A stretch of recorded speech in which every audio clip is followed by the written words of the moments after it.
미래통합당 김형호 공천관리위원장이 전격 사의를 표명했습니다. 김 위원장은 동시에 서울 강남병 지역에 대한 공천도 철회한다고 밝혔습니다. 네, 국회에 연결합니다. 박현우 기자. 네, 김형호 위원장은 오전 국회에서 기자회견을 갖고 모든 사태에 책임을 지고 위원장직을 내려놓겠다고 밝혔습니다. 전격적으로 이뤄진 발표였는데 우선 김 위원장이 직접 밝힌 사퇴 이유는 자신이 위원들의 뜻을 다 받들지 못했고 판단 실수도 있었던 것 같다는 것이었습니다. 그 구체적인 사례를 묻는 질문에는 언급을 피했지만 김 위원장의 사퇴 발표와 동시에 이뤄진 서울 강남병 철회 결정을 주목할 필요가 있겠습니다.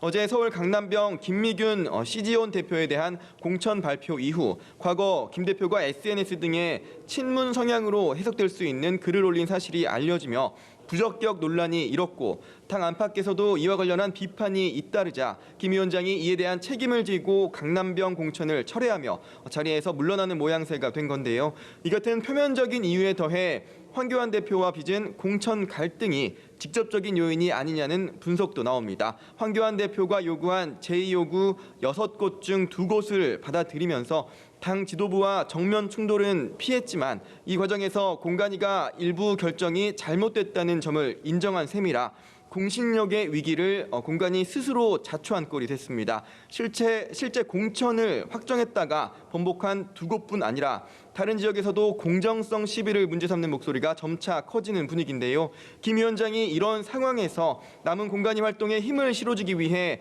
자신이 모든 책임을 떠안고 사퇴하는 결정을 내린 것이라는 분석이 나옵니다.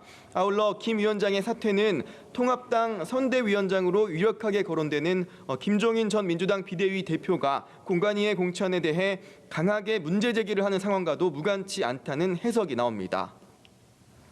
네, 민주당 소식도 살펴보겠습니다. 지금 민주당은 범여권 비례연합 정당 참여를 공식 선언했죠.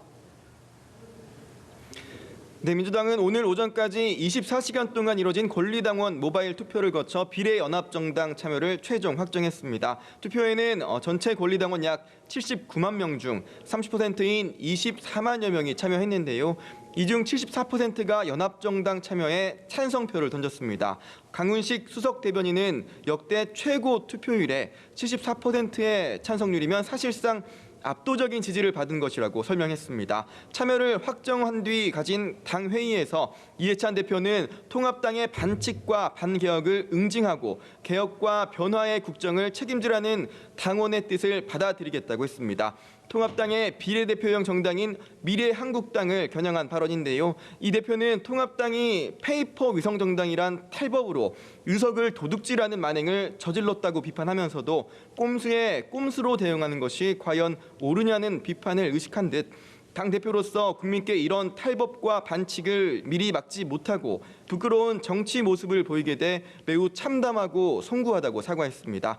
연합정당 참여 결론에 따라 민주당은 정의당과 민생당, 미래당, 녹색당 등 진보 진영 정당들과 본격 협의에 착수할 것으로 보이는데요. 다만 정의당이 민주당의 이 같은 결정을 비판하며 참여하지 않는다는 기존 입장을 고수하고 있어 향후 협의 과정에서 난항이 예상됩니다. 지금까지 국회에서 연합뉴스TV 박현우입니다.